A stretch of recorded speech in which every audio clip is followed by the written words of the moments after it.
Hi hello నమస్తే. Governors మీద సుప్రీంకోర్టులో వచ్చిన జడ్జిమెంట్ని నిన్న చాలా పార్టీలు వెల్కమ్ చేశారు. కానీ నాకెందుకో I'm not satisfied with that. ఈరోజు మార్నింగ్ న్యూస్లో కూడా నేను చెప్పాను, I'm still not satisfied with the judgement which they are given. It will be misused by the governors again. It will kill the federalism and democracy and the constitution of India అని నేను అన్నాను. ఒక మాట కూడా చెప్పాను, I'm not blaming the judges because the judges అనేవాళ్ళు రాజ్యాంగ పరిధిలో నుండే వాళ్ళు జడ్జిమెంట్లు ఇస్తారు కాబట్టి వాళ్ళని మేమేమంటలా. బట్ రాజ్యాంగాన్ని మార్చైనా సరే ఈ యొక్క గవర్నర్కి మిస్యూజ్ ఆఫ్ ది గవర్నర్ పవర్స్ని మనం అడ్డుకోవాలి అనేది నేను చెప్పింది మార్నింగ్. ఎవరైతే నిన్న వెల్కమ్ చేశారో ఆ పార్టీలు మొత్తం మళ్ళీ చదువుకున్నట్టున్నారు జడ్జిమెంట్ని.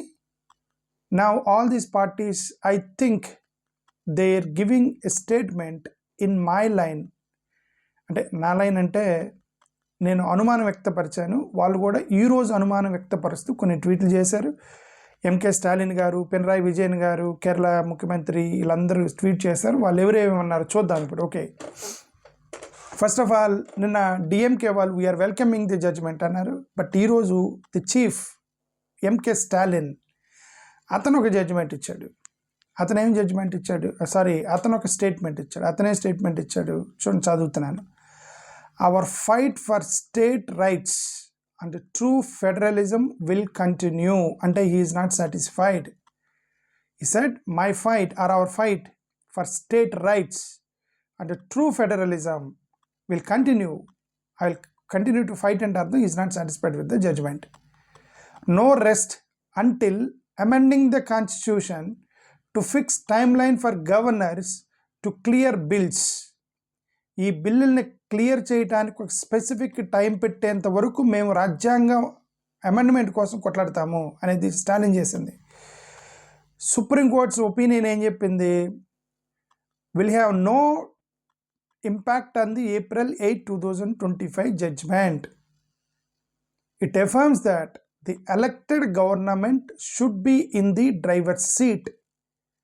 ఏమంటాడు స్టాలిన్ గారు? ఇది ప్రజాస్వామ్యంలో ఎవరైతే ప్రజల చేత ఎన్నుకోబడతారో వాళ్ళు డ్రైవర్ సీట్లో ఉండాలి. అపాయింటెడ్ పీపుల్ ఉండకూడదు. గవర్నర్ లాంటి వాళ్ళు, రాష్ట్రపతి లాంటి వాళ్ళు డ్రైవర్లుగా ఉండకూడదు. ఇది ప్రజాస్వామ్య వ్యవస్థలో ముఖ్యమంత్రులు, ఎమ్మెల్యేలు, ఎంపీలు ఎవరైతే ప్రజలు ఓటేసి గెలిపించారో వాళ్ళు డ్రైవ్ చేయాలి ప్రజాస్వామ్యాన్ని. దాన్నే ప్రజాస్వామ్యం అంటారు. గవర్నర్ అనే వ్యక్తి ప్రజలు ఓటేసి గెలిపించిన ముఖ్యమంత్రిని, ఎమ్మెల్యేని, ఎంపీల యొక్క పవర్స్ని గవర్నర్ తీసుకుంటే దాని ప్రజాస్వామ్యం అనరు. ఎందుకంటే గవర్నర్కి ఓటేసి ఎవరు గెలిపించలే. Is appointed by the central government. ఈయన చేసినట్టు స్టేట్మెంట్ మీనింగ్ అది కరెక్టే కదా స్టాలిన్ చేసింది. ఎవరైతే ఎలక్టెడ్ పీపుల్ ఉంటారో డ్రైవర్ సీట్లో వాళ్ళు ఉండాలి. అది ప్రజాస్వామ్యము. గవర్నర్ ఎవరండి బిల్లులన్నీ ఆపటానికి అనేది ఆయన యొక్క స్టాలిన్ గారు చేసిన స్టేట్మెంట్.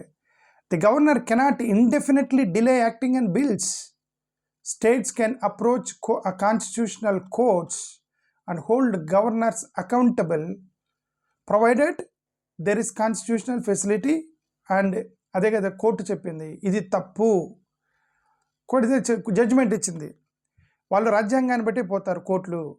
వాళ్ళు ఏమన్నారు? ఇది తప్పు, కానీ మేము టైం లిమిట్ పెట్టలేము. టైం లిమిట్ పెట్టాలంటే మీరు పార్లమెంట్లో బిల్లు చేయాలి, సింపుల్గా. ఇప్పుడు ఈయన స్టాలిన్ గారు అన్నారు, బిల్లు చేసేందుకు పార్లమెంట్లో అమెండ్మెంట్ చేసేంత వరకు మేము కంటిన్యూ టు ఫైట్ అన్నారు అనమాట. అది దానికి సంబంధించింది, ఈ గవర్నర్ పవర్స్కి సంబంధించి.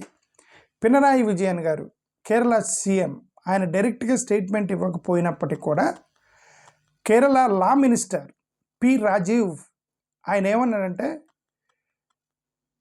ఈ opinion he said we are calling for the positive opinion raised by the state. Nothing it empowers judicial scrutiny of delays while lamenting the lack of timelines. Kerala has 18 pending bills with the governor.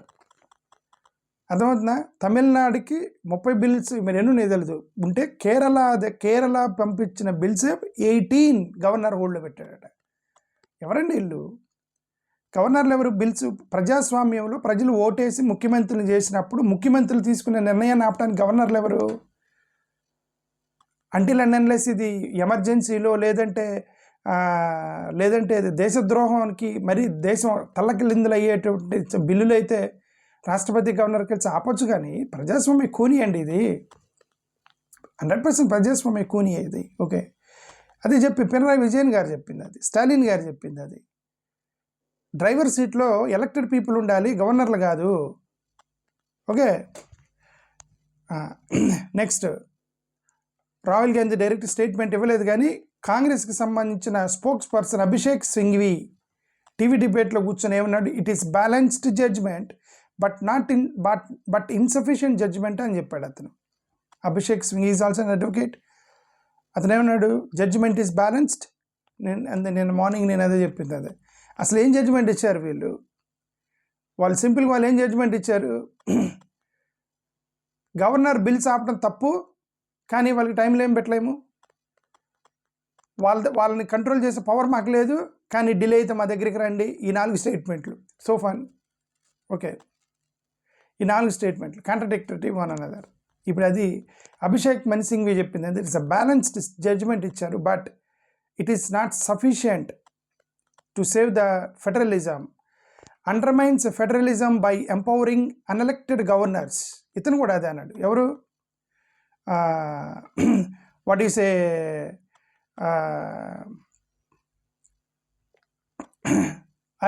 Elected governors అన్నాడు. Okay, balance but insufficient, ruling that undermines federalism by empowering unelected governors. D Raja, CPI general secretary, CPI expresses disappointment over the Supreme Court's opinion. It fails to impose building timelines, allowing governors to act as agents of the center, and still progressive legislation in opposition stage. This weakens the federal structure, man. Federal structure అనేది మొత్తం ఏం లేదండి. ఇప్పుడు federal structure అని మనం అంటున్నాం, కానీ వాళ్ళు అసలు స్టేట్లు మొత్తం ఎత్తేసి దేశవ్యాప్తంగా ఒకటే స్టేట్ ఇండియా అని ఒక స్టేట్ చేసి ఒక ప్రధానమంత్రి సరిపోతాడు, ప్రధానమంత్రి, ఆ హోమ్ మినిస్టర్ మొత్తం సరిపోతారు, ఈ ముఖ్యమంత్రులు, ఈ స్టేట్ గవర్నమెంట్ అసలు అవసరం లేదండి, మొత్తం ఒక కంట్రోల్లో పోవాలని చెప్పి వాళ్ళు ప్లాన్ చేస్తున్నారండి. మరి ఆ ప్లాన్లో ఉన్న వాళ్ళు ఈ ఫెడరల్ స్ట్రక్చర్ గురించి ఎవరు ఆలోచిస్తారు? వీళ్ళూరుకో కూర్చో ఫెడరల్ సిస్టమ్ పోతుంది అని అంటున్నారు. అసలు అంబేద్కర్ రాసిన రాజ్యాంగాన్ని మార్చాలని చెప్పి ఎవరెవరో స్టేట్మెంట్ ఇస్తారు. అఫ్కోర్స్ మోడీ గారు వీళ్ళు చేయరు. మోడీ గారు వాళ్ళు కొంచెం బాధ్యతాయుతంగా మాట్లాడతారు, ఎందుకంటే ప్రధానమంత్రి పొజిషన్లో ఉన్న వాళ్ళు they will be responsibility, they talk sensible. Okay, but కింద ఎవరెవరో మాట్లాడతారు. ఓకే, వాళ్ళందరూ మాట్లాడతారు, రాజ్యాంగం మార్చాలంటారు, ఇదంతా చేస్తూ ఉంటారు. Okay, so Brinda Karat, CPIM polit bureau member, the opinion is a step forward in rejecting pocket vetoes but retreat and federalism. Governor as center's nominee is a nominee, not elected person, now have unchecked discretion to paralyze elected governments. We demand immediate constitutional safeguards. Central government nominate చేసినటువంటి ఒక వ్యక్తి, governor అనే వ్యక్తి, ప్రజలు ఓటేసి గెలిపించిన ముఖ్యమంత్రిని శాసిస్తున్నాడు. ఇక్కడ బిల్లులు పంపిస్తాయి. ప్రజలు ఓటేస్తే గెలిపించాడు ముఖ్యమంత్రి, గెలిచాడు. ప్రజలు ఓటేస్తే గెలిచారు ఎమ్మెల్యేలు, ఎంపీలు, వాళ్ళని గవర్నర్ శాసించడం అంటే ఓకే. ఈ పిచ్చి పని చేసినా మంచి పని చేసినా ఒక గవర్నమెంట్ని ఎలక్ట్ చేసిన తర్వాత, ఫెయిర్గా ఎలక్ట్ చేసిన తర్వాత వాళ్ళంతే. ప్రజలు కూడా ఒకసారి పిచ్చి పనులు చేస్తారు. They elect the wrong leader, but still 5 years భరించాల్సిందే. That's a democracy, right? Even if you elect a wrong leader, people we have to suffer with wrong leader only for 5 years. That is called a democracy. Okay, but governor cannot take the law in their hands. That's against constitution. Derek O'Brien, Trinamool కాంగ్రెస్కి సంబంధించి వీళ్ళు ఏమన్నారు, ఎస్సీస్ verdict is a half win, no to indefinite delays, but no time line means governor can still play. అదే వీళ్ళు కరెక్ట్గా నేనేం మాట్లాడు, వాళ్ళు అదే మాట్లాడారు. ఏమంటారు, హాఫ్ విన్, ఇండెఫినెట్ డిలేస్ ఉండకూడదు, కానీ మేము టైం లైన్ పెట్టలేము అని చెప్పి వాళ్ళు తృణమూల్ కాంగ్రెస్ వాళ్ళు. డెరెక్ ఓబ్రియన్ అనే వ్యక్తి స్టేట్మెంట్ ఇచ్చారు. ఇదేంది జడ్జిమెంట్ ఎలా ఉందని. అరవింద్ కేజ్రీవాల్ ఆమ్ ఆద్మీ పార్టీ వాళ్ళు ఏమన్నారు, a dark day for democracy, SC empowers governors to indefinite block Aam Aadmi party governments bills in Delhi, pure vendetta politics, we need timeline now. Our states are not puppets, man. Our states became the puppets. So Aam Aadmi Party seriously responded on this. Okay, DMK senior leader Elangovan, a good judgment, useful in other cases involving governance powers. In the state assembly elected by the people passed the revolution, but the governor has to accept immediately. It's a good judgment, but governor has to accept immediately. CPM Sitaram Yechuruki సంబంధించినటువంటి party leader ఒక అతను ఏం చెప్పాడు, while the court rightly curbs arbitrary vetoes, refusing timelines, had a weapon to the BJP to throttle non-NDA states. Federalism is under siege. This opinion also central overreach. Federalism is under danger. ఎక్కడెక్కడైతే non BJP states ఉంటాయో అక్కడ వాళ్ళ పవర్స్ని వాడుతున్నారు governor ద్వారా. This is not correct అని చెప్పి India black వాళ్ళు చేసినటువంటి ఒక స్టేట్మెంట్. I fully agree with this India bloc people. Thank you, నమస్కారం. రాజ్యాంగం మార్చాలని నేను కూడా కోరుకున్నా. థ్యాంక్ యూ, నమస్కారం.